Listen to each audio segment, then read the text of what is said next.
Hello बच्चों, तो आज हम फिजिक्स का रीढ़ का हड्डी स्टार्ट करने जा रहे हैं, जिसको मैं कहता हूं मैकेनिक्स। समझ लो, अगर कोई भी स्टूडेंट आपसे जीवन में ये कहता है कि यार हमको इलेक्ट्रोस्टैटिक्स बहुत अच्छी आती है पर मैकेनिक्स नहीं आती, तो वो 100% झूठ बोल रहा है, या उसको मैं कहूँगा कि फिजिक्स आती नहीं है। कहने का मतलब यह है कि बिना मैकेनिक्स के फिजिक्स आ ही नहीं सकती। तो आज हम पहला चैप्टर फिजिक्स का स्टार्ट करेंगे, उसको मैं कहता हूँ काइनेमेटिक्स। पहला चैप्टर मैथमेटिकल होता है, वेक्टर। वो पूरा मैं 9 लेक्चर में आपको पढ़ा चुका हूँ। आप चाहें तो यूट्यूब पे जाके vibrant physics by Raghuraj sir जाके सर्च कर लें, आपको वहाँ पे 9 के 9 लेक्चर वेक्टर के प्रॉपर मिल जाएंगे। और उसके बाद फिर बेसिक मैथमेटिक्स आता है, पर बेसिक मैथमेटिक्स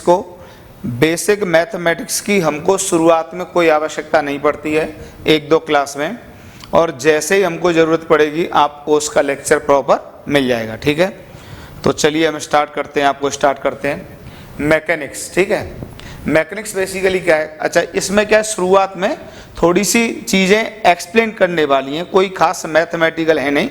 तो मैंने क्या है, बोर्ड पे लिख लिया है पहले से, just to save the time लिखा मैंने, ये मेरी राइटिंग है। ठीक है, समझ रहे हो, टाइम को सेव करने के लिए लिख लिया है। तो mechanics is the branch of physics, वही सब बुकिश लैंग्वेज जो होती है।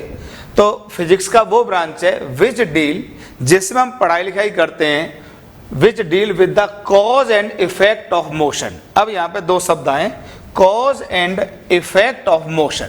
ठीक है, cause and effect of motion, इसको मैं आप लोगों को समझा देता हूं।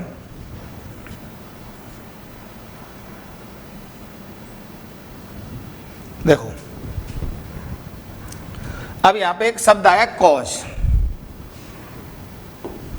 एक वर्ड आया कॉज, और एक आया इफेक्ट। हालांकि आप इसको बहुत डिटेल आगे पढ़ रहे होंगे चल के। देखिए, कॉज को हम बेसिकली, जो शब्द है इंग्लिश का कॉज, जो फिजिक्स में मैं इसका यूज करने जा रहा हूं, इसको मैं कहने वाला हूं फोर्स। क्या कहने वाला हूं? फोर्स।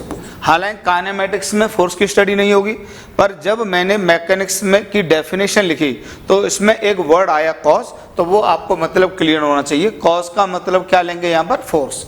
और इफेक्ट का मतलब हम लेंगे एक्सीलरेशन या रिटार्डेशन, एक्सीलरेशन या रिटार्डेशन। तो थोड़ा सा दिमाग में आ जाना चाहिए कि आपको पता होता है, थोड़ा सा ऐसे ही इतना सब पढ़े होते हैं कि यार पूरी मैकेनिक्स की कहानी स्टार्ट कहाँ से होती है? स्टार्ट होती है न्यूटन के लॉ से। तो न्यूटन के लॉस 3 लॉस थे, तो सेकंड लॉ बड़ा महत्वपूर्ण था, उसको कहा गया था force is the rate of change of linear momentum. तो अभी जो नए बच्चे हैं, जो 11th क्लास में आए हैं या जो फिजिक्स पढ़ना स्टार्ट कर रहे हैं, जैसे ही मैंने फोर्स को बोला होगा rate of change of linear momentum, तो बड़ा झटका लगा होगा, पर झटके की कोई बात नहीं, आत्मा में डाल देंगे समय आने पर। फिलहाल बस बता रहे हैं। तो उसका rate of change of linear momentum का एक बड़ा सिंपल फॉर्म आता है, F = ma।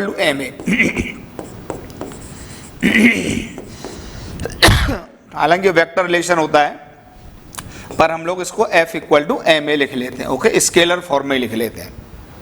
तो दुनिया के सारे लॉ, दुनिया के जितने भी मोशन हैं, सब इसी से गवर्न होते हैं। ये असल में होता है मास ऑफ द ऑब्जेक्ट, ये होता है असल में मास ऑफ द ऑब्जेक्ट। इसको मैं कहता हूं कॉज, असल में इसी ने, और ए को मैं क्या कहता हूं? इफेक्ट। असल में क्या होता है, जब आप किसी बॉडी पर फोर्स लगाते हैं तो उसके अंदर क्या आता है? उसे इफेक्ट, मतलब एक्सीलरेशन या रिटार्डेशन। जब बॉडी मूव कर रही होगी और उसके अपोजिट डायरेक्शन में फोर्स लगाएंगे तो क्या आएगा? रिटार्डेशन। तो बॉडी स्लो डाउन होगी। तो पहले क्या होता है? सबसे पहले फोर्स आता है, फोर्स इफेक्ट प्रोड्यूस करता है, जिसको मैं यहां पर क्या कह रहा हूं? एक्सीलरेशन या रिटार्डेशन। और जब ये ए आ जाता है आपके पास, जिसको हमने क्या बोला? इफेक्ट आ जाता है, तो इससे फिर क्या क्या निकल के आता है? सबसे पहले क्या निकलेगी बताइए? वेलोसिटी। वेलोसिटी निकलेगी कि नहीं निकलेगी, या स्पीड, वो सब समझाएंगे आपको। फिर क्या निकलेगा बताइए? जब वेलोसिटी और स्पीड आ जाएगा तो क्या निकलेगा? Distance and displacement. ये सब आएंगे कि नहीं आएंगे बताइए, ठीक। और एक टाइम और फैक्टर होता है, टाइम, वो अलग से एक कोऑर्डिनेट सिस्टम का पार्ट होता है। तो आगे चल के आप पढ़ेंगे ये मोशन के पैरामीटर्स होते हैं। देखिए नट सेल में बात कहाँ पहुंच गई, सबसे पहले फोर्स आएगा। फोर्स जब बॉडी पर लग जाएगा तो क्या आएगा, एक्सीलरेशन या रिटार्डेशन। एक्सीलरेशन या रिटार्डेशन जब बॉडी के पास आ जाएगा तो बॉडी के पास वेलोसिटी आएगी, चेंज इन वेलोसिटी आएगी, स्पीड आएगी। और जब किसी बॉडी के पास स्पीड होती है मतलब बॉडी मूव करती है तो उसके पास क्या आता है, डिस्टेंस या डिस्प्लेसमेंट। और एक पैरामीटर और होता है जिसको मैं क्या कहता हूँ, टाइम, ठीक है। तो ये सारी बात मैंने आपको दो शब्दों को लेके हल्की सी एक्सप्लेन की, हल्की सी, अभी बहुत डिटेल जाने वाले हैं। ये मत सोचना कि सर यही है क्या, नहीं, बहुत कुछ है। आपको हल्का सा आइडिया लगना चाहिए कि कॉज और इफेक्ट मैं किसको बोलने वाला हूं। तो कॉज बोले तो फोर्स, इफेक्ट बोले तो एक्सीलरेशन या रिटार्डेशन। उसके बाद की कहानी आगे स्टार्ट होगी, अभी ये सब कहानी स्टार्ट नहीं होनी है। ये अभी आगे चल के हम हेडिंग डालेंगे पैरामीटर्स ऑफ मोशन, वहां पर जाके हम इन सब की चर्चा आपसे करेंगे। फिलहाल दो शब्दों का मतलब क्लियर करना था, कॉज एंड इफेक्ट। कॉज का मतलब फोर्स और इफेक्ट का मतलब एक्सीलरेशन या रिटार्डेशन, ठीक है। इतना क्लियर हुआ बेटा आप लोगों को, ठीक है। चलिए वहीं आ जाता हूं, ठीक यार। उसमें सेव कर लिए थोड़े से, आगे के थ्योरेटिकल चीजें थी ना तो वो बोर्ड में सेव हो जाती हैं। स्मार्ट बोर्ड है, पहली क्लास है स्मार्ट बोर्ड की, नया नया एक्सपीरियंस है, तो आपको इससे कोई दिक्कत नहीं होनी चाहिए। दो थ्योरेटिकल चीजें थी थोड़ी सी समझाने वाली, कैलकुलेशन वाला पार्ट नहीं था, तो मैंने सब सेव करके रेडी कर लिया जिससे कि आप लोगों को ज़्यादा टाइम ना लगे, ओके। तो कॉज एंड, ठीक, deal with the cause and, ये कॉज आपको समझा दिया मैंने, ये कॉज, ये क्लियर होगा, कॉज एंड इफेक्ट, ठीक, of motion of A particle. अब इसमें रिजिड बॉडी भी हो सकता है, किसी रिजिड बॉडी का cause and effect, and deformable objects हो सकते हैं। तो ये रिजिड और डिफॉर्मेबल में भी जरा अंतर समझ लो। जैसे ये मोबाइल है तो इसको मैं रिजिड बॉडी कहता हूं, तो रिजिड बॉडी की बेसिकली डेफिनेशन होती है कि जब आप उस पर कोई फोर्स लगाएं तो उसका शेप और साइज ना चेंज हो तो कैसी बॉडी होती है, रिजिड बॉडी। और डिफॉर्मेबल जैसे पर्स है, तो अगर मैं इसको फोर्स लगा रहा हूं देखिए इसका शेप साइज बदल रहा है, तो ये क्या है, डिफॉर्मेबल। तो एक एक शब्द का मतलब क्लियर करते जाना। तो डिफॉर्मेबल का मतलब फोर्स लगाने पर जिसका शेप एंड साइज बदल सके, और रिजिड का मतलब फोर्स लगाने पर जिसका शेप एंड साइज ना चेंज हो, वो क्या होगा, रिजिड बॉडी। तो क्लियर हो गया। मैकेनिक्स की डेफिनेशन क्या है, mechanics is the branch of physics which deal with cause and effect of motion of a particle, एक पार्टिकल का या किसी रिजिड बॉडी का या किसी डिफॉर्मेबल ऑब्जेक्ट का, ओके। इतना क्लियर हो गया। अब देखिए मैकेनिक्स को बेसिकली दो पार्ट्स में डिवाइड किया गया है। एक पार्ट होता है स्टैटिक्स, ठीक, और एक होता है डायनेमिक्स। स्टैटिक्स में हम क्या स्टडी करते हैं, ऑब्जेक्ट एट रेस्ट, जैसे मैं यहाँ खड़ा हूँ, ये अब मेरी कोई स्टडी करे, आपको आगे चल के बहुत अच्छे से चीजें क्लियर होंगी। इस समय अगर मैं इक्विलिब्रियम में हूँ, मतलब मुझ पर लगने वाला नेट फोर्स 0 है, तो इसको क्या कहेंगे, स्टैटिक्स। तो वो सब फोर्स के डायग्राम, इक्विलिब्रियम की कंडीशन, वो सब आपको पढ़ाएंगे। थोड़ा सा पानी रख देना ग्लास, ठीक है, वो सब बातें आपको पढ़ाई जाएंगी। तो स्टैटिक्स शब्द का मतलब क्लियर होना चाहिए। यहाँ पर ऑब्जेक्ट इज एट रेस्ट और इन इक्विलिब्रियम, या फिर किसको कहेंगे, और इन इक्विलिब्रियम। तो ऑब्जेक्ट रेस्ट में होगा या फिर इक्विलिब्रियम में होगा। इक्विलिब्रियम का मतलब होता है बॉडी पर लगने वाला net force 0 and net torque 0। पर अगर मैं टॉर्क और ऐसे वर्ड का यूज अभी से करूंगा शुरुआत से तो आप दिक्कत में आ सकते हैं, ओके।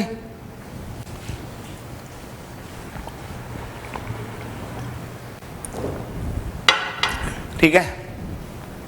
दूसरा ब्रांच होता है मैकेनिक्स का डायनेमिक्स।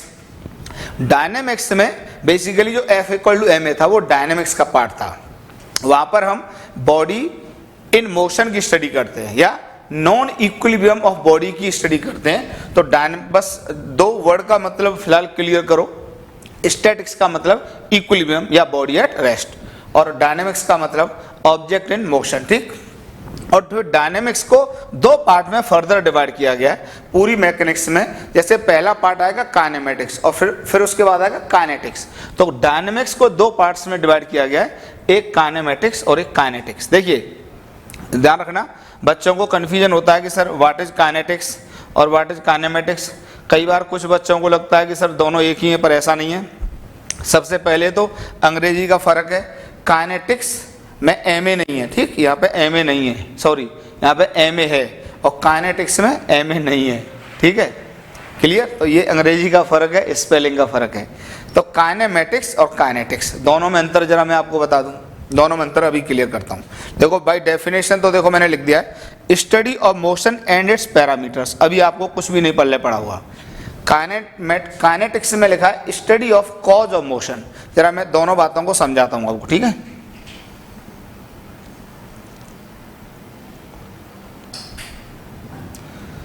देखिए जैसे वर्ड आया आपका काइनेटिक्स एंड काइनेमेटिक्स, इन जरा दोनों शब्दों का मतलब समझ लेते हैं। जैसे यार ये ऑब्जेक्ट है, अगर मान लीजिए ये किसी v की स्पीड से चल रहा है, तो v की स्पीड से चल रहा है, तो अब देखिए इसके पास एक्सीलरेशन है मान लो, तो अब आपको पता है इसकी स्पीड बढ़ जाएगी थोड़ी देर बाद, जब ये यहाँ पर आएगा तो इसकी स्पीड कोई v डैश हो चुकी होगी, ये ठीक है, और v डैश ग्रेटर देन क्या होगा, v होगा। या समझ लीजिए ये v की स्पीड से चल रहा था और इसके पास आपने एक रिटार्डेशन दे दिया, मतलब इसकी स्पीड को घटाना शुरू किया। इतना 9th-10th में पढ़े बैठे रहते हो आप लोग, ठीक है। थोड़ी देर बाद ये बॉडी यहाँ पर आई, इसकी speed v double dash, certainly अब ये क्या हो जाएगी, लेस देन v हो जाएगी। तो देखिए अब हमने क्या है, इसकी जो स्टडी की है वेलोसिटी में चेंज, ठीक, और वेलोसिटी के आने से मान लीजिए यहाँ से यहाँ तक इसने एक डिस्टेंस भी कवर की होगी, जो भी कवर की है, एक डिस्प्लेसमेंट भी आया होगा, एक डिस्प्लेसमेंट भी आया होगा, ठीक। तो ये सब जो स्टडी कर रहे हैं ये सब किस में जाते हैं, काइनेमेटिक्स। अब ध्यान से सुनना, अब अभी आप लोगों को लगेगा हमें कुछ नहीं पल्ले पड़ा, तो अभी पल्ले पड़ने वाला है। अब मैं समझाने जा रहा हूं। देखो ये जो न्यूटन का सेकंड लॉ था F equal to m a, असल में यहां पर हम सबसे पहले ये जानते हैं कि इस इफेक्ट को प्रोड्यूस किसने किया, तो इस ए को प्रोड्यूस किया फोर्स ने। तो जब हम ये कहते हैं, जब हम फोर्स की स्टडी करते हैं तो उसको किस में लेते हैं, काइनेटिक्स। तो बताइए काइनेटिक्स की डेफिनेशन क्या होगी, स्टडी ऑफ, अपने आप समझ में आएगा आपको, study of cause of motion. Clear हो गया। तो एक तरह से जो कॉज था वो क्या था, एक तरह से काइनेटिक्स का पार्ट था। वो किसका पार्ट था, काइनेटिक्स का था। काइनेटिक्स में हम फोर्स के बारे में पढ़ते हैं, ठीक, और काइनेमेटिक्स में क्या पढ़ते हैं, फोर्स लगने के बाद जो उस पर आया इफेक्ट, वो कौन आया, ए आया, ऑब्वियसली ए आया, इसको हमने क्या बोलते हैं, इफेक्ट। और इससे फिर क्या आया, वेलोसिटी आई, फिर क्या आया, डिस्प्लेसमेंट आया, डिस्टेंस आया। इस सब की स्टडी, मतलब बिना फोर्स के जाने इन वेलोसिटी की स्टडी, एक्सीलरेशन की स्टडी, डिस्टेंस डिस्प्लेसमेंट की स्टडी किस में जाता है, काइनेमेटिक्स। तो काइनेमेटिक्स को क्या डिफाइन करते हैं, study of motion and it's parameters. Motion के पैरामीटर्स फेमस होते हैं, हर बच्चे की जबान पर होते हैं। आज ही आपको पढ़ाएंगे कौन कौन होते हैं, एक्सीलरेशन, वेलोसिटी, डिस्टेंस, डिस्प्लेसमेंट, और टाइम तो हमेशा चलता ही चलता है। तो ये सब क्या है, मोशन के पैरामीटर्स, इनकी स्टडी हम करते हैं बिना फोर्स के जाने। और जब हम फोर्स की स्टडी करते हैं तो वो किस में जाता है, काइनेटिक्स। तो काइनेटिक्स और काइनेमेटिक्स में अंतर क्लियर हो गया। एक तरह से काइनेटिक्स कहां से होगा, AVS, और काइनेमेटिक्स क्या आएगा, फोर्स। क्लियर हो गया। तो एक वर्ड आपने और क्लियर किया, what is the meaning of kinetics. Kinetics मतलब force, and what is the meaning of kinematics. Kinematics मतलब फोर्स का इफेक्ट। इफेक्ट क्या है, एक्सीलरेशन, वेलोसिटी, डिस्टेंस, डिस्प्लेसमेंट, ये सब क्या है, फोर्स के इफेक्ट। क्लियर हो गई बात आपको, ठीक।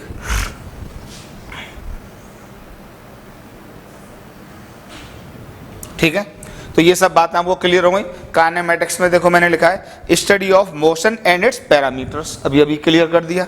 और काइनेटिक्स में लिखा है study of cause of motion, motion को आखिर कराया किसने, तो जो मोशन को कराता है वो होता है फोर्स। ये न्यूटन का फर्स्ट नियम था, बिना फोर्स के कोई मोशन नहीं हो सकता। ठीक है, आपको समझाएंगे डिटेल, बिना फोर्स के कोई मोशन नहीं हो सकता। अगर बॉडी रेस्ट में तो रेस्ट में बनी रहेगी। ठीक, ये सारी बातें हैं, अभी आगे की बातें नहीं बोल रहे, इनर्शिया वगैरह सब, अभी डर लग रहा है, शुरुआत है। ठीक, तो ये सब किसमें स्टडी आ जाता है, काइनेटिक्स। अब आप एक काम करो, इसको पॉज करके उतारो, पॉज करके आप उसको उतारिए। ठीक है, या आराम से स्क्रीनशॉट ले लो, या मैं आपको 1 मिनट का टाइम दे रहा हूं, आप इसको लिख डालो। ठीक है, सही चल रहा है, क्लियर। चलिए नेक्स्ट पेज पर आते हैं। अब देखिए सारी बातें मैंने 3 पॉइंट्स में उसको लिख दिया है। Kinematics is the study of motion of an object without knowing the cause of motion, एकदम बात क्लियर है। That is about the force, मतलब बिना फोर्स के जाने हम काइनेमेटिक्स में मोशन की स्टडी करते हैं, ये बात क्लियर हो गई। Point number 2, in kinematics a moving object can be treated as particle if its size is negligible and irrelevant to the description of motion। इस पॉइंट का जरा मैं मतलब क्लियर करता हूं आपको, सेकंड पॉइंट का, कि काइनेमेटिक्स में क्या करेंगे, जैसे मान लीजिए ये मैंने मार्कर उछाला, ठीक, ये उछाला, तो अभी आपको ये मार्कर लेंथ में दिखाई दे रहा है, पर जब काइनेमेटिक्स में इसकी स्टडी करेंगे तो हम इसको पार्टिकल मानते हैं। ठीक है, क्यों मानते हैं वो भी आपको क्लियर होने वाला है। फिलहाल इतनी सी बात समझ लो कि हम इसको एक पार्टिकल मान के स्टडी करेंगे, इतनी सी बात है। ठीक है, हालांकि ठीक है कोई भी ऑब्जेक्ट हो तो हम पार्टिकल मान के उसकी स्टडी करेंगे। ठीक है, ये सेकंड पॉइंट का मतलब है। तो काइनेमेटिक्स में किसी भी रिजिड बॉडी या बड़ी बॉडी की जब स्टडी ऑफ मोशन करेंगे तो उसको क्या मानेंगे, पार्टिकल। इसको पार्टिकल मॉडल भी कहते हैं। ठीक है, यही क्या कहलाता है, particle model of kinematics, particle model of kinematics. ठीक है, kinematics of an object, clear. इसको हम पार्टिकल मॉडल ऑफ काइनेमेटिक्स भी कहते हैं, मतलब उस ऑब्जेक्ट को क्या मानना है, एक पॉइंट ऑब्जेक्ट मानना, ये बात क्लियर है। Point number 3, kinematics deals with अब काम यह क्या लिखा है, डील्स विद, ये नेचर लिखा हुआ है यहां पर, deals with the nature of motion, that is how fast, slow and on what path an object moves। ये थोड़ा सा मेरे सटाने से मिट गया है। ठीक, and relates the position, velocity, acceleration and time without any reference to mass, force and energy। अब देखिए इस पॉइंट में क्या लिखा हुआ है, आपको मैं समझाता हूं, इस पॉइंट को जरा मैं समझाता हूं, ध्यान से सुनना।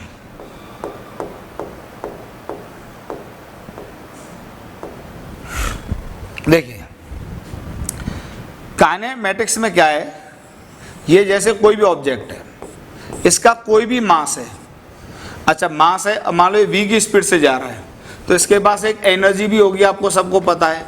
वैसे तो एनर्जी हाफ mv², चलो ये मैकेनिक्स वाली मान लेते, एनर्जी भी होगी। पर अब हम काइनेमेटिक्स में क्या करते हैं, जब हम बॉडी के मोशन पैरामीटर्स की स्टडी करते हैं तो हमको इस बात से कोई मतलब नहीं उसका मास क्या है, इस बात से कोई मतलब नहीं उसकी एनर्जी क्या है, हमको केवल क्या देखना होता है, एक्सीलरेशन, वेलोसिटी एंड डिस्प्लेसमेंट या डिस्टेंस, डिस्प्लेसमेंट या डिस्टेंस, केवल इन चीजों से मतलब होता है। बॉडी का मास क्या है, बॉडी की एनर्जी क्या है, इससे कोई लेना देना नहीं होता है। ये सब चीजें थ्योरी में शुरुआत में क्लियर कर दी जाती है। ठीक है,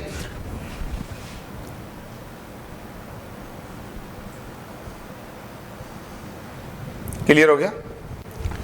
ठीक है, मतलब और उस पर फोर्स कितना लगाया इससे भी कोई लेना देना नहीं होता है, बॉडी की एनर्जी क्या है इससे भी कोई लेना देना नहीं है, उसके मास से भी कोई लेना देना नहीं है, हमको मतलब केवल किससे होता है, उसमें कितना एक्सीलरेशन है, उस एक्सीलरेशन की वजह से वेलोसिटी डिस्प्लेसमेंट में क्या क्या चेंजेस हैं, ये सब स्टडी हमको किस में करनी होती है, काइनेमेटिक्स में। ओके, फिर से आप पॉज करके उतार लीजिए, नहीं तो सब थ्योरेटिकल चीजें एक एक करके मैंने सब समझा दी। अब आता है, अब मोशन के टाइप आते हैं। ठीक, देखिए जब फिजिक्स की स्टडी होती है शुरुआत, तो बहुत सारे मोशन आप पढ़ेंगे। जैसे सबसे पहला मोशन जो आता है वो आता है ट्रांसलेटरी मोशन। आपको एक एक करके समझाते हैं। देखो देखो, ये है, जैसे ये एक मोशन है, ये असल में क्या, प्रोजेक्टाइल मोशन। ठीक, देखो ये एक मोशन है, ये क्या, स्ट्रेट लाइन मोशन। ठीक है, देखो ये भी एक मोशन है, ये क्या है, वाइब्रेशन भी है और रोटेशनल भी है, ये भी एक मोशन है। जैसे अब देखो ये है, जैसे ये मार्कर मेरे हाथ पे ऐसे करके रोल कर रहा है, ये क्या है, रोलिंग या रोटेशन, आप पढ़ेंगे रोलिंग मोशन। ठीक, फिर आप आगे पढ़ेंगे, जैसे किसी पार्टिकल को मान लीजिए मैं वाइब्रेट ये कर रहा हूँ, ये क्या है, एक ऑसिलेटरी मोशन या एसएचएम, आगे देखेंगे एसएचएम है कि नहीं है। तो फिजिक्स में अच्छा एक ये भी मोशन आएगा, देखो ये क्या है, हेलिकल मोशन या स्प्रिंग मोशन। तो ये फिर एक देखो ये भी आएगा, ये क्या है, सर्कुलर मोशन।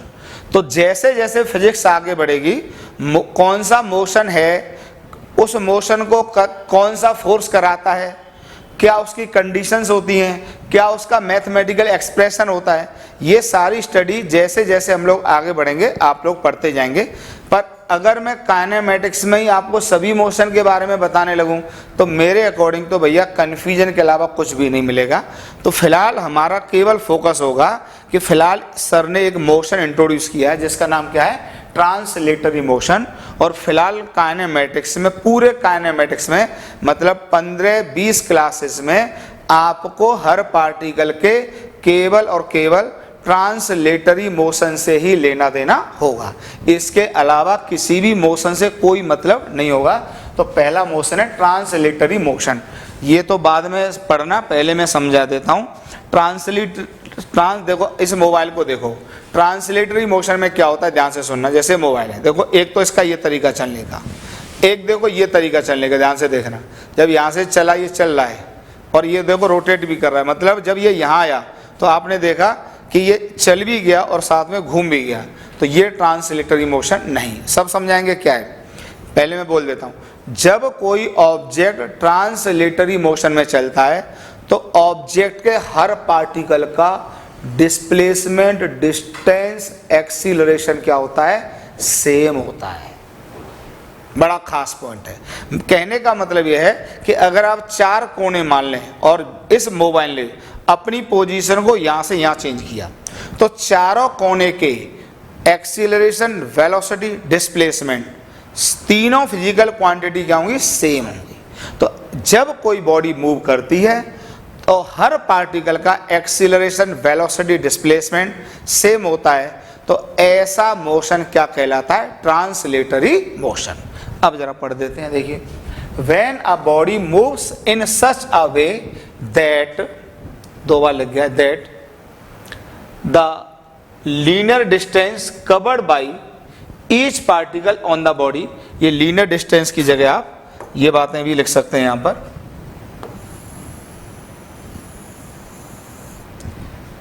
सच दैट, मैं लिख देता हूं, सच दैट एक्सीलरेशन, वेलोसिटी,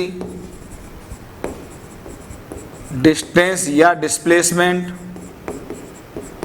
ठीक ठीक,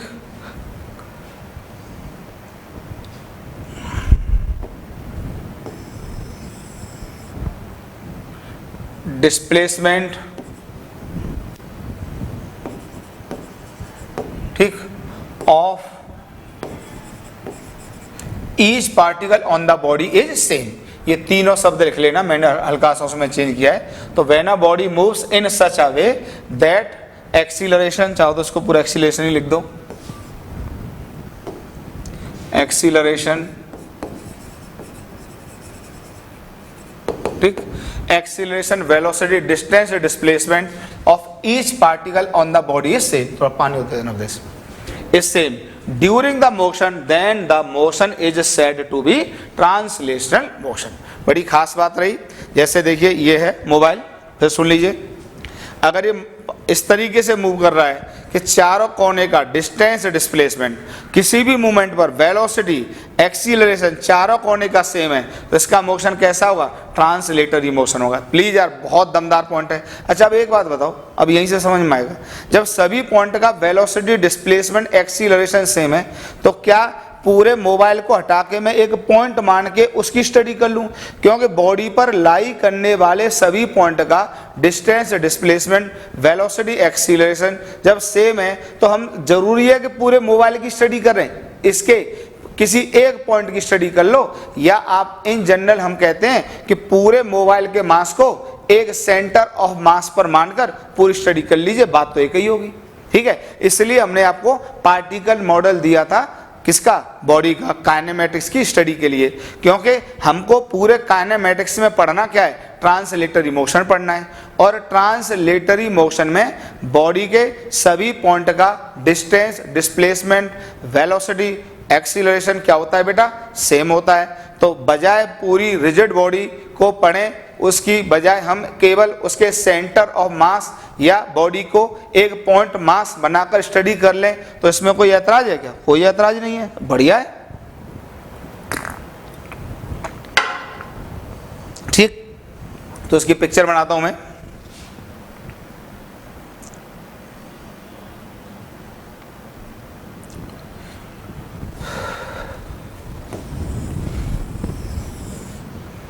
ठीक है, तो देखिए जैसे कोई भी बॉडी है, कोई भी बॉडी ले लो,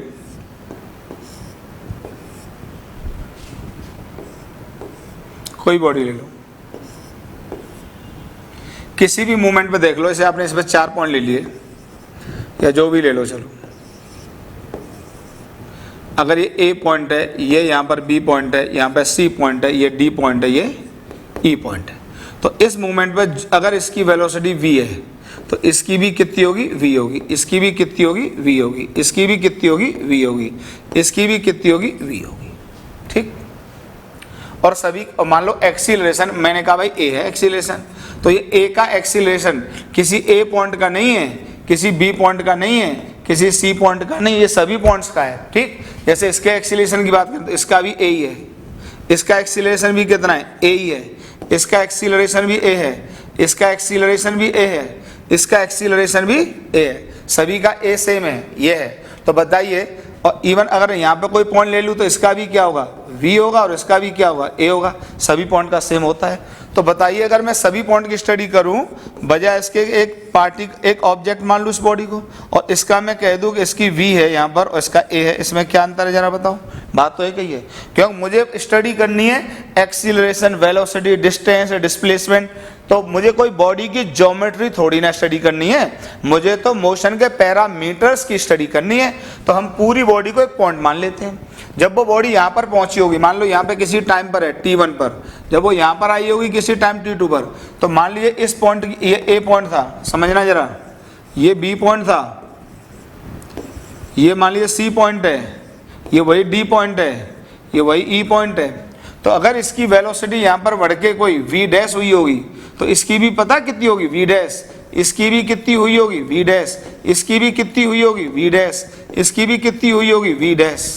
बात वही है, और अभी भी यहाँ पर पूरी बॉडी a से भाग रही है, जो भी भाग रही है। ठीक, तो बताइए यहाँ पर, अब यहाँ पर भी कोई पॉइंट होगा मान लो, तो उसकी भी वेलोसिटी कितनी होगी? v डैश, एक्सीलरेशन कितना होगा? a। तो बताइए पूरी बॉडी की स्टडी करें, हमें ज्योमेट्री की स्टडी तो करनी नहीं है, हमको तो मोशन के पैरामीटर्स पढ़ने हैं, तो पूरी बॉडी की बजाय उसको एक पार्टिकल मानकर पढ़ लें तो कोई आफत है क्या? बिल्कुल भी आफत नहीं है। तो फिर से मैं यहाँ पर एक पार्टिकल मानूंगा इसको, और इसकी वेलोसिटी v और इसका एक्सीलरेशन a। क्लियर होगी बात? ये आपको समझ में आ गया कि what is translatory motion.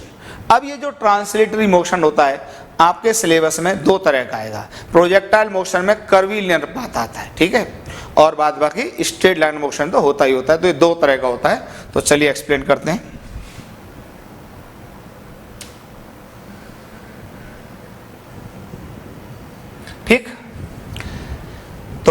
Translatory motion clear हो गया।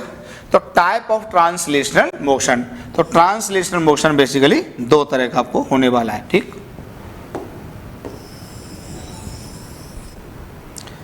अभी नया नया एक्सपीरियंस है भैया, स्मार्ट बोर्ड का एक्सपीरियंस ले रहा हूं। तो ट्रांसलेटरी मोशन बेसिकली दो तरह का होना है, एक होता है रेक्टिलिनियर ट्रांसलेशनल मोशन, और इसको हम स्ट्रेट लाइन भी कहते हैं या इसको वन डायमेंशनल भी कहते हैं। अब जरा यहां पर सुनो, जब हम बच्चों को पढ़ाते हैं तो बच्चों को ये तो समझ में आ जाता है कि what is straight line motion या वन डायमेंशनल मोशन भी क्लियर होता है। तो वन डायमेंशनल में बेसिकली क्या होता है, बॉडी का केवल एक कोऑर्डिनेट चेंज होता है, या जैसे देखिए मैं ऐसे जा रहा हूं तो दिस इज वन डायमेंशनल। अगर मैं देखो ये जा रहा हूं ये भी वन डायमेंशनल है, पर जैसे ये जा रहा हूं ये वन डायमेंशनल नहीं है, ठीक है, ये टू डायमेंशनल है, ठीक। जैसे एक इंसेक्ट स्पेस में उड़ता है तो उसके तीनों कोऑर्डिनेट चेंज होते हैं, तो that is not one dimensional, that is three dimensional, ठीक है। तो अब इसमें जो आपको सीखना है, 11th क्लास में अभी आप आए, फिजिक्स की स्टार्टिंग कर रहे हैं, कंफ्यूजन आता है जब शब्द लिखा जाता है रेक्टिलिनियर ट्रांसलेशन, ठीक है। ध्यान से सुनना यार, इतना एक्सपीरियंस है तुम्हारे गुरुजी को कि पता है कि कहां पे दिक्कत आती है। तो दिक्कत में कोई खास थोड़ी है, बस आप ये समझो कि स्ट्रेट लाइन मोशन का ही दूसरा नाम क्या है, रेक्टिलिनियर ट्रांसलेशन है, बस यही दिक्कत है, खत्म। मतलब क्वेश्चन में लिखा होगा रेक्टिलिनियर, तो आप उसका मतलब क्या समझेंगे, वन डायमेंशनल या स्ट्रेट लाइन, समझ लेना अंतर केवल। इसमें कोई ऐतराज है, कुछ नहीं भाई। एक ऐसे मान लो अंग्रेजी का शब्द है एक रेक्टिलिनियर, उसकी हिंदी क्या है, अब ये मत कहना हिंदी तो सरल रेखा होगी, नहीं, उसकी हिंदी फिलहाल क्या मान लो, स्ट्रेट लाइन मान लो। तो स्ट्रेट लाइन मोशन को क्या कहते हैं, रेक्टिलिनियर ट्रांसलेशन मोशन। दूसरा होता है कर्वीलिनियर। कर्व का मतलब तो समझते ही हैं, जब कोई बॉडी कर्व पे चलती है, कर्व, ठीक। कर्व क्या होता है, देखो ये, जैसे देखो ये तो स्ट्रेट लाइन है, लेकिन ये क्या बताइए, ये कर्व है, जैसे ये क्या है, स्ट्रेट लाइन, जैसे स्ट्रेट लाइन, लेकिन ये क्या बताइए, कर्व, दिस इज कर्व। तो एक कर्व, अब आप कहेंगे सर ये कैसे ट्रांसलेशन है, तो अब मैं आपको समझाता हूं, इसी को समझाता हूं, देखिए कैसे। अगले पेज पे आता हूं, ठीक। अब देखिए मैंने यहाँ पे फोटो बना रखा है, तो वन डायमेंशनल मोशन या रेक्टिलिनियर मोशन के लिए देखो एग्जांपल दे रखा है पहले, translational motion on straight line path is called one dimensional motion. तो ये फिगर मैंने आपको वहां भी बनाया था, तो देखिए यहाँ पर क्या हुआ, ऐसे ये बॉडी है, ठीक, ये बॉडी है, ये बॉडी है यहाँ पर। अब देखिए यहाँ पर मेन वर्ड क्या होता है, ध्यान रखना, ट्रांसलेशनल मोशन में अगर मैं एक बहुत महीन शब्द आपको बताऊं तो ध्यान रखना, बॉडी का ओरिएंटेशन नहीं चेंज होता है। बड़ा बेहतरीन शब्द बोला है ये सब, इसमें स्ट्रेट लाइन मोशन और कर्वीलिनियर दोनों इसके अंदर आ जाते हैं। क्या बोला मैंने, बॉडी का ओरिएंटेशन नहीं चेंज होता है। ओरिएंटेशन का मतलब क्या समझना, जैसे ए पॉइंट और बी पॉइंट और सी पॉइंट एक स्ट्रेट लाइन में थे, तो जब ये मान लो ये अब बॉडी ए के एक्सीलरेशन से इधर भाग रही है, तो यहाँ पर इसकी वेलोसिटी जो भी है, अभी अब तो समझा ही चुके हम, v, इस पॉइंट की भी क्या होगी v, इसकी भी क्या होगी v। तो जब बॉडी यहाँ पहुँचेगी, ठीक, यहाँ, तो ये जो ए पॉइंट है और यही मैंने बी पॉइंट दिया है, और ये जो सी पॉइंट है, ठीक। आप ध्यान से देखो, ए बी सी अभी भी एक वर्टिकल लाइन पर लाई कर रहे थे, यहाँ भी किस पे लाई करेंगे, वर्टिकल पे लाई करेंगे, ठीक। भले ही यहाँ पे इसकी वेलोसिटी कोई v डैश हो गई होगी, v डैश, क्लियर। देखो अभी भी देखो ए बी सी तीनों अभी भी एक वर्टिकल लाइन पे लाई कर रहा है, ये इसकी ब्यूटी है, मतलब बॉडी का ओरिएंटेशन चेंज नहीं होता है। तो अभी भी देखिए एक स्ट्रेट लाइन पे लाई कर रहे हैं, यहाँ वर्टिकल लाइन पे तीनों पॉइंट लाई कर रहे हैं। अब यहाँ पर हो सकता है इसकी वेलोसिटी कोई v डबल डैश हो, यहाँ पर इसकी वेलोसिटी कोई v डबल डैश हो, यहाँ पर इसकी वेलोसिटी कोई v डबल डैश हो। बात क्लियर हुई, ठीक। एक्सीलरेशन वही तीनों पॉइंट्स का सेम होगा, जो ए का होगा वही बी का होगा, वही सी का होगा, या बॉडी पर लाई करने वाले किसी भी पॉइंट का होगा। अच्छा, क्योंकि तीनों का देखो लोकस या जिस पाथ पर चल रहे हैं वो स्ट्रेट लाइन आ रहा है, तो बताइए ये कर्वीलिनियर है कि स्ट्रेट लाइन है, ये स्ट्रेट लाइन या रेक्टिलिनियर। तो ये रेक्टिलिनियर है। जैसे यहाँ पर जब बॉडी पहुंची होगी तो ध्यान से देखो, तीनों पॉइंट अभी भी हैं एक स्ट्रेट लाइन पर ही, हैं तीनों एक स्ट्रेट लाइन पर ही, भले यहाँ पे वी डबल डैश आ गई होगी या ट्रिपल डैश, यहाँ पर वी ट्रिपल डैश, यहाँ पर वी ट्रिपल डैश, ठीक। और जितना डिस्टेंस देखिए ए ने चला यहाँ से यहाँ तक, जो ध्यान से देखिए आप, ध्यान से देखिए, ये x1 चला तो सभी ने x1 चला, ए ने भी x1 चला, बी ने भी x1 चला, यार वो हट गया, ठीक है कोई बात नहीं, और सी ने भी x1 ही चला, सभी ने डिस्टेंस कैसा चला, x1 ही चला।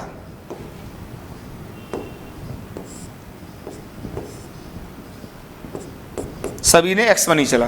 ध्यान से देखो, इस इंटरवल में सभी ने x2 चला, तो सेम टाइम में सभी सेम डिस्टेंस भी चलते हैं, सभी सेम डिस्प्लेसमेंट भी चलते हैं। यही क्वालिटी होती है या ब्यूटी होती है किसकी, ट्रांसलेटरी मोशन की। अब यहाँ भी देख लो, तो सभी ने सेम चला, ध्यान से देखो, सब ने x3 चला तो सब ने x3 चला। यही ब्यूटी है किसकी, ट्रांसलेटरी मोशन की। क्लियर हो गई बेटा बात? तो दिस इज रेक्टिलिनियर मोशन, एकदम फील हो जाना चाहिए। अब दिस फील हो रहा है, पहले से अच्छा फील हो रहा है, व्हाइट बोर्ड से अच्छा लग रहा है, ठीक। जो पहले से लिख लिया इससे कोई दिक्कत तो नहीं, बताओ, होनी नहीं चाहिए, एकदम नॉर्मल चीज है। मैथमेटिकल चीज आएंगी तो सामने सब लिखूंगा, डोंट वरी फॉर दैट। शुरुआत हो रही है फिजिक्स की, एक एक डेफिनेशन है, जरा उसको सीख लीजिए पहले। फिर आता है कर्वीलिनियर ट्रांसलेटरी मोशन। इसके थोड़ा सा बच्चों को ये कम फील होता है, तो मैंने इसके डायग्राम तुम्हारे सामने ही बनाऊंगा, ठीक है। तो translational motion of a body on a curvilinear path. तो कर्वीलिनियर पाथ का मतलब तो क्लियर हो गया, कोई कर्व, जैसे देखिए ये, जैसे ये है, कोई बॉल है क्या छोटी सी, चलिए इसको देख लीजिए, मेरे पास चाबी है। जैसे देखो ये कर्वीलिनियर ट्रांसलेशन है, देखिए कर्वीलिनियर ट्रांसलेशन, ठीक। इसका डायग्राम बनाता हूं। अ बॉल या plate thrown at some angle with horizontal describe a curvilinear trajectory. देखो कैसे, जरा इसको लिख तो लिया होगा आप लोगों ने, देखिए जैसे यहां से एक बॉल को हम इस डायरेक्शन में थ्रो करें, ठीक,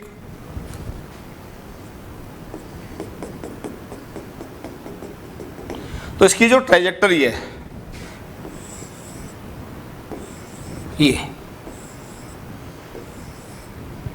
ये कर्वीलिनियर पाथ है। इस बॉल का जो मोशन है, मोशन ऑफ बॉल, यार थोड़ा स्मार्ट बोर्ड पे स्लो लिखा जाता है, ये रेस्पॉन्स उसी के स्पीड से देता है, बहुत तेज स्पीड में लिखने पर ये रेस्पॉन्स नहीं देता है। तो इसका ये नहीं कि बहुत स्लो स्लो लिख रहे हैं, नहीं, वो लिखा है उस पर स्लो ही आता है। Motion of ball is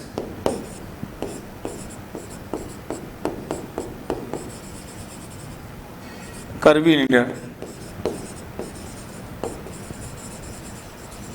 translational motion, ठीक, कर्वीलिनियर ट्रांसलेशनल मोशन, बॉल का मोशन कर्वीलिनियर ट्रांसलेशनल मोशन है। अब इसको मैं मैग्नीफाई करके तुम्हें समझाना चाहता हूं, जरा समझना इसकी क्या खास बात है। इसको मैग्नीफाई करता हूं, देखो कैसे,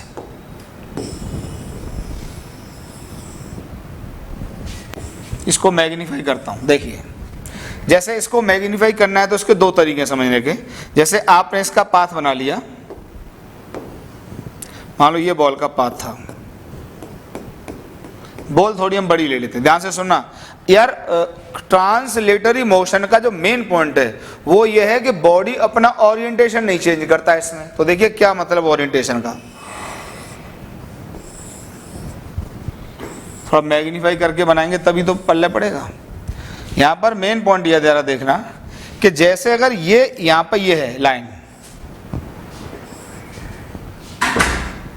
बड़ा खास पॉइंट है, ध्यान से सुनिए।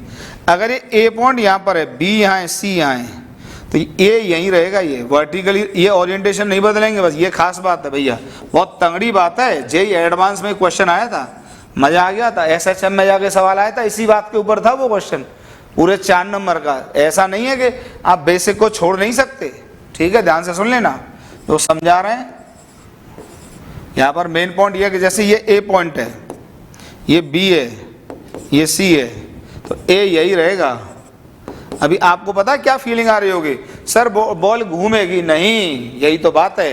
अब ये सारी बातें तो फिर इसलिए क्लियर होंगी क्योंकि जो ग्रेविटी लग रहा होगा वो सेंटर ऑफ मास पर लग रहा होगा, वो टॉर्क देगा नहीं, और मैं टॉर्क बोलूंगा तुम डिस्टर्ब हो जाओगे। तो मत बोलने दो, जो बता रहा हूँ वही सीखते चलो, क्या फायदा फालतू में डिस्टर्ब करूँ, ठीक है। तो कोई मतलब नहीं बेटा, अगर आप लाइव क्लास भी पढ़ रहे होते तब भी मैं यही बात बोलता। आपको बस फिलहाल ये रटना है कि कर्वी लीनियर ट्रांसलेशन में जो बॉडी का पाथ होता है वो कर्व होता है, पर बॉडी का ओरिएंटेशन चेंज नहीं होता है। प्लीज लिख लीजिए इस बात को, पाथ कर्व होता है लेकिन बॉडी का ओरिएंटेशन चेंज नहीं होता है। तो अभी भी ए ये होगा, तो बी ये होगा, सी ये होगा, ए ये होगा, बी ये होगा, सी होगा। ध्यान से देख लीजिए, ए बी सी अभी भी एक वर्टिकल लाइन पे जा रहे हैं। देखिए यहाँ भी एक वर्टिकल लाइन पे जा रहे हैं, यहाँ भी एक वर्टिकल लाइन पे जा रहे हैं, देखिए ध्यान से, यहाँ भी एक वर्टिकल लाइन पे जा रहे हैं, देखिए ध्यान से, ठीक। ओरिएंटेशन नहीं चेंज होगा। तो ये है कर्वी लीनियर ट्रांसलेशन। हाँ, सभी पॉइंट एक कर्व के ऊपर मूव कर रहे हैं पर बॉडी का ओरिएंटेशन चेंज नहीं हो रहा है। क्यों नहीं चेंज हो रहा है इसको फिजिक्स आगे जाके समझा देगी, क्योंकि यहाँ पे कोई टॉर्क नहीं मिल रहा होगा रोटेशन के लिए, तो पॉइंट रोटेट नहीं कर सकता। ये फिजिक्स के सिद्धांतों में आता है, आगे चल के आप डिटेल पढ़ेंगे, बहुत छोटी बात है। आप सोचें कि अभी इस क्वेश्चन का आंसर मिल जाए, नहीं मिलेगा। क्लियर हो? और फिलहाल तो क्या पढ़ने वाले हैं, इसको पढ़ने वाले ये देखो, इसलिए तो हम क्या पढ़ने वाले हैं बताइए, ये ABC पढ़ेंगे ही नहीं, ये तो आपको मैग्नीफाई करके एक एक डेफिनेशन को एक्सप्लेन कर रहे हैं हम। अभी तो क्या मानेंगे इसको, एक पॉइंट मानेंगे, एक पॉइंट मान के सीधे ये पढ़ देंगे। अभी क्या है, अभी तो ये कर देंगे सिंपली, अभी तो ये पढ़ देंगे एक पॉइंट, अभी तो एक पॉइंट पढ़ देंगे, अभी तो एक पॉइंट का मोशन पढ़ देंगे भाई। यहाँ पर इसकी वेलोसिटी जो भी हो v, यहाँ पर जो भी हो v1, यहाँ पे जो भी हो v2, यहाँ पे जो भी हो v3, यहाँ पे जो भी हो v4। अभी तो एक पॉइंट मान के पढ़ाई लिखाई कर देंगे ना, तो जरूरत है ही नहीं ना, लेकिन क्योंकि डेफिनेशन समझा रहे हैं तो समझाना अवश्य जरूरी है। और देख लीजिए,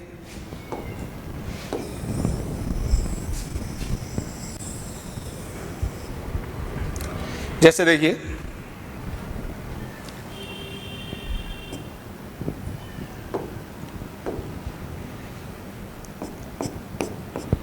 एक प्लेट का एग्जांपल ले लियो और अच्छा समझ में आएगा। देखिए कैसे,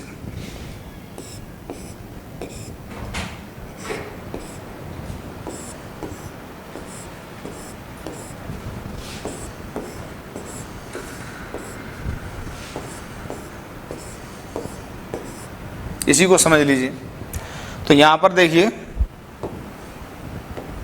जैसे इसी पॉइंट को समझ लीजिए, ये बॉडी में देख, ध्यान से देखिए, बॉडी एक कर्वी लीनियर पाथ के ऊपर मूव कर रही है, लेकिन ध्यान से देखिए आप, बॉडी का ओरिएंटेशन नहीं चेंज हो रहा बच्चा, ओरिएंटेशन नहीं चेंज हो रहा है। ऐसे यही हम ले लें, ये ए, ये बी, ये सी, ध्यान से देखिए, क्या हमेशा एक वर्टिकल लाइन पे लाई कर रहे हैं? यही इसकी खास बात है, यही इसकी खास बात है। बॉडी का ओरिएंटेशन चेंज नहीं करेगा।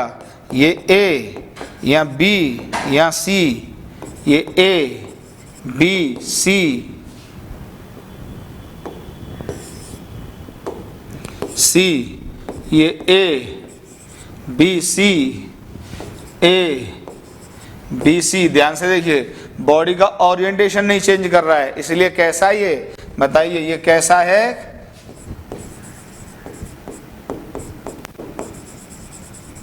कर्वी लीनियर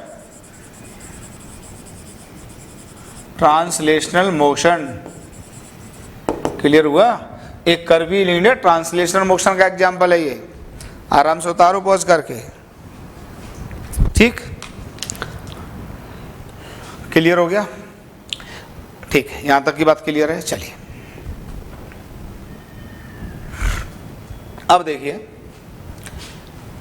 ये जो कर्वी लीनियर ट्रांसलेशन होता है, देखो रेक्टिलिनियर ट्रांसलेशन तो 1D होगा, लेकिन जो कर्वी लीनियर ट्रांसलेशन होता है वो 2 डायमेंशन में भी हो सकता है और 3 डायमेंशन में भी हो सकता है। 2 डायमेंशन का एग्जांपल तो देखो सबसे बढ़िया यही है, this is example of 2 dimension. एक आप बॉल को उछाल दो किसी एंगल पर तो वो एक 2 डायमेंशन होता है। और 3 डायमेंशन का एग्जांपल है, आपका सबसे बढ़िया एक इंसेक्ट हवा में उड़ता है तो वो एक three dimensional curvy linear translational motion का एग्जाम्पल होता है। ओके, जैसे एक इंसेक्ट मान लीजिए इस बोर्ड के ऊपर चले तो कैसा ट्रांसलेशन होगा, बताइए कैसा ट्रांसलेशन होगा, 2D होगा, क्योंकि जो इंसेक्ट होगा ओरिएंटेशन यार उसकी बॉडी ट्विस्ट तो नहीं होनी है ना, ट्विस्ट तो नहीं होनी है ना, तो वो कैसा होगा, लेकिन रास्ता कैसा होगा, 2 डायमेंशनल होगा, तो वो एक 2 डायमेंशनल ट्रांसलेटरी मोशन का एग्जाम्पल होता है। ठीक है, हमने इसमें लिख दिया है, if a path is not a plane and requires a region of space or volume, the motion is known as 3 dimensional। तो एक वॉल्यूम में चले, जैसे एक इंसेक्ट है, चींटी है, एक फुटबॉल के ऊपर मूव करे तो वो भी कैसा है, 3D। यार फुटबॉल देखो, एक चींटी प्लेट पर मूव करे तो 2D कर्वी लीनियर, और एक वही चींटी फुटबॉल के ऊपर मूव करे तो ध्यान से देखिए, जो फुटबॉल होती है उसमें तो उसके तीनों कोऑर्डिनेट चेंज कर जाएंगे ना, तो वो कैसा होगा, 3 dimensional curvy linear translatory motion. Clear हो गया। तो फाइनल कंक्लूजन देखिए क्या समझ में आता है, फाइनल कंक्लूजन देखो एकदम समझ में आएगा आपको। टीएम में ट्रांसलेटरी मोशन को बोलता हूं, क्या बोलता हूं, टीएम आगे भी बोलूंगा, ठीक है। आरएम बोलता हूं रोटेटरी मोशन को, तो टीएम फॉर ट्रांसलेटरी मोशन। तो ये एक तो रेक्टिलिनियर मोशन और 1 डायमेंशनल मोशन, ठीक, ये होता है। दूसरा होता है curvy linear translational motion. Okay, तो ये 2 का होगा 2 डायमेंशनल और एक होगा 3 डायमेंशनल। 2 डायमेंशनल का एग्जांपल, एक इंसेक्ट को आप एक प्लेट या वॉल के ऊपर चला दो तो that is example of 2 dimensional curvy linear motion. और वही इंसेक्ट या चींटी किसके ऊपर चल जाए, फुटबॉल के ऊपर चल जाए तो वो एक एग्जांपल होगा किसका, 3 डायमेंशनल कर्वी लीनियर मोशन का। ठीक है, यहां तक आपको ट्रांसलेटरी मोशन क्या होता है ये बात एकदम क्लियर हो गई। मेन पॉइंट इसमें यह है कि बॉडी का ओरिएंटेशन नहीं चेंज होता है। जब बॉडी बिना ओरिएंटेशन चेंज किए हुए किसी स्ट्रेट लाइन पाथ पर चलती है तो उसको 1 डायमेंशनल या स्ट्रेट लाइन या फिर रेक्टिलिनियर ट्रांसलेटरी मोशन कहते हैं। दूसरा कर्वी लीनियर ट्रांसलेटरी मोशन, जब वही बॉडी बिना ओरिएंटेशन चेंज किए हुए, ओरिएंटेशन का मतलब क्या होता था ये अच्छे से मैंने बता दिया, किसी कर्व के ऊपर चलती है तो वो होता है curvy linear translatory motion. Curvy linear translatory motion फिर 2 तरह का होता है, एक 2 डायमेंशनल, एक 3 डायमेंशनल। यार समझ होनी चाहिए, क्वेश्चन आपके पूरे चैप्टर में 2D के और 1D के ही हैं। ठीक है, तो 2D ट्रांसलेटरी मोशन का सबसे बढ़िया एग्जांपल, एक इंसेक्ट को किसी वॉल के ऊपर चढ़वा दो, ठीक है, तो वो एक 2 डायमेंशनल ट्रांसलेटरी मोशन का बेहतरीन एग्जांपल होता है।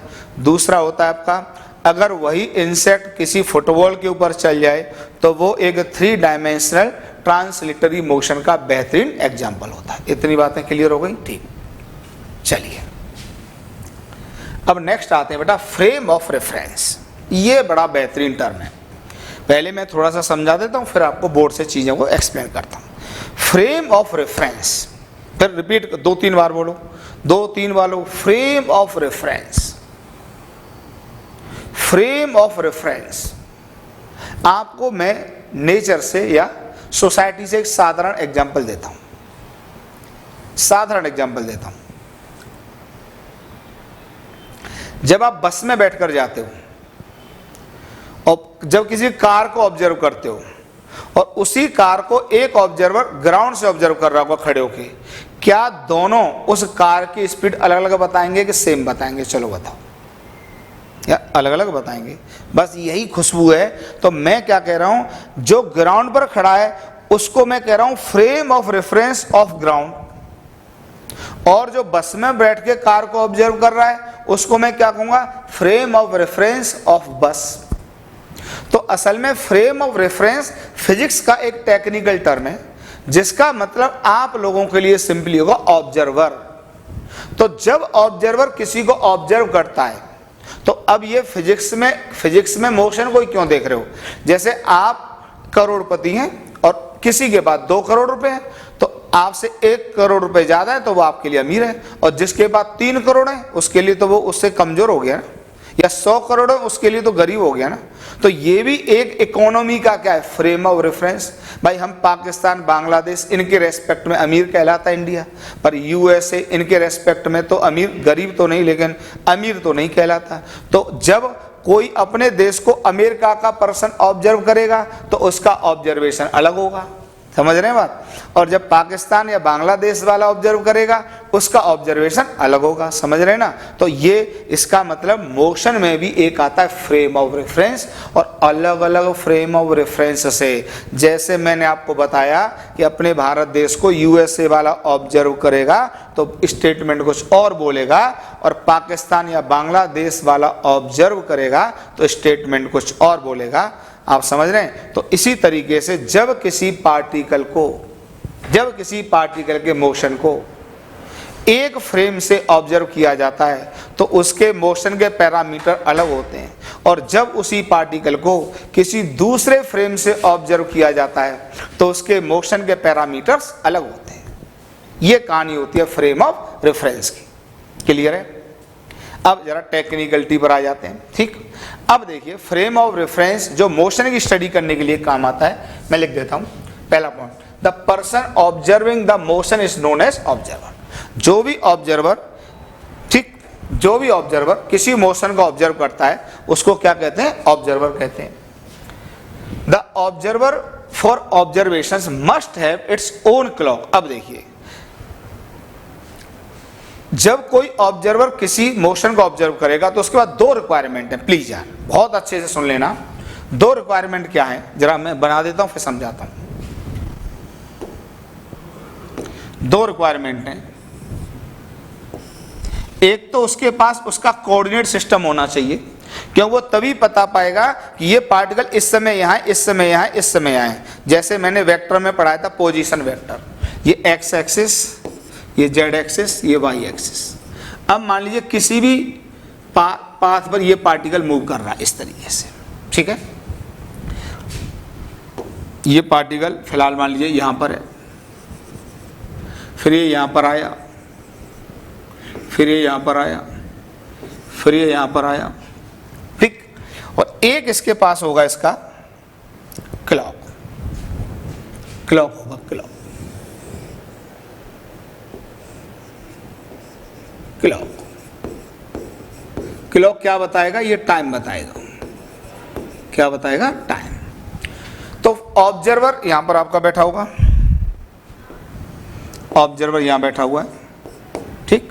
अब ये इस चलते हुए पार्टिकल को देख रहा है। मान लीजिए यहां पर इसकी स्पीड, यहां पर इसकी स्पीड मान लीजिए कुछ है v1, यहां पर इसकी स्पीड कुछ v2, यहां पर इसकी स्पीड कुछ v3, यहां पर एक कुछ स्पीड इसकी v4, ठीक। तो ये ऑब्जर्वर जब इसको ऑब्जर्व करेगा तो दो चीजें बताएगा कि इस समय, तो एक तो चाहिए इस समय, ये समय बताने के लिए क्या चाहिए, क्लॉक। तो एक तो उसके पास क्लॉक होगी, तो लेट ये t1 का समय, और इस समय इसका पोजीशन वेक्टर ये है, मान लो r1। अब जब पोजीशन वेक्टर आ जाता है तो वेक्टर में पढ़ा चुका हूं, इस पॉइंट के कुछ कोऑर्डिनेट होंगे भाई x, y, sorry x, y, z, ये कोऑर्डिनेट होंगे। तो एक तरह से इस टाइम पर ये x, y, z तीनों कोऑर्डिनेट की पोजीशन बता पा रहा है। जैसे ही पार्टिकल यहां पहुंचा होगा तो फिर से टाइम बताना पड़ेगा। तो इस समय का पोजीशन वेक्टर मान लो r2 और टाइम हो गया t2। तो ये r2 के अंदर इसके कोऑर्डिनेट छुपे हुए हैं और टाइम क्लॉक बता रही है, और कोऑर्डिनेट कौन बताएगा, कोऑर्डिनेट सिस्टम। तो ये दो रिक्वायरमेंट उसके पास हर हालत में होनी चाहिए। जब ये पार्टिकल यहां पहुंचा तो इसका पोजीशन वेक्टर r3 और टाइम मान लीजिए कोई t3 हो गया। जब ये यहाँ पर पहुँचा तो मान लीजिए पोजीशन वेक्टर ये r4, ठीक, r4 हो गया और टाइम मान लो t4 हो गया, ठीक। तो the observer for observation must have its own clock to measure time and origin with a set of coordinate axis. These two things, the time measured by the clock and coordinate system are known as frame of reference। तो frame of reference के क्या क्या requirement हैं, एक तो clock होनी चाहिए to tell the time, और उसकी पोजीशन को मेजर करने के लिए होना चाहिए एक कोऑर्डिनेट सिस्टम। तो फ्रेम ऑफ रेफरेंस, जो भी किसी को आप ऑब्जर्व कर रहे हैं, किसी ऑब्जर्वर को, तो अगर आपने ये फ्रेम बना रखा है तो उसके रिक्वायरमेंट क्या है, क्लॉक एंड कोऑर्डिनेट सिस्टम। अभी आपको इसको और एक्सप्लेन करता हूं मैं, ठीक है। अब जरा समझना, मैं जरा खाली पे जरा समझाता हूं थोड़ा सा।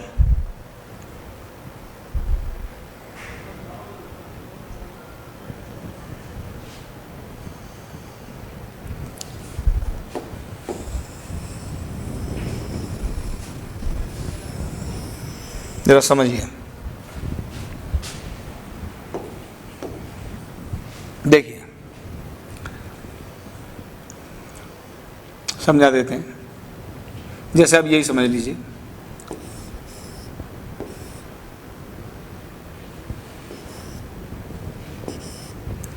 जैसे यहां पर ये ऑब्जर्वर एक ए और ये एक ब्लॉक को देख रहा है, आप खुद ही बता दोगे ये ब्लॉक है। एक ऑब्जर्वर ग्राउंड पर खड़ा हुआ है और मान लो ये v की स्पीड से चल रहा है, तो ये ऑब्जर्वर इसको क्या बोलेगा बताइए, रेस्ट बोलेगा कि नहीं बोलेगा, और ये क्या बोलेगा, इसको मोशन बोलेगा। तो एक तरह से ये एक अलग फ्रेम है, इसका फ्रेम क्या है, ट्रॉली। इसका फ्रेम क्या है, ट्रॉली, और इसका फ्रेम क्या है, ग्राउंड। तो ये क्या है, ग्राउंड फ्रेम में है,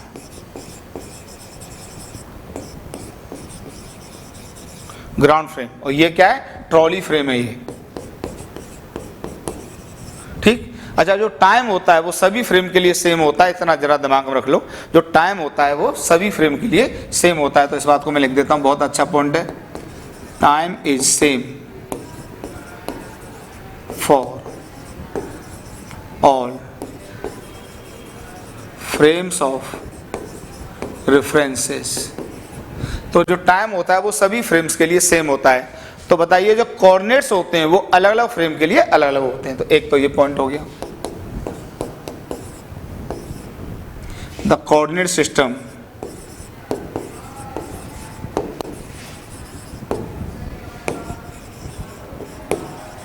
coordinate system is different for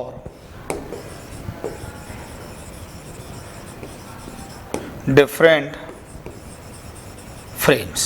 लेकिन जो कोऑर्डिनेट सिस्टम होता है वो अलग अलग फ्रेम के लिए अलग अलग होता है, लेकिन टाइम सभी फ्रेम के लिए सेम होता है, ठीक है, सभी फ्रेम के लिए सेम होता है, ठीक।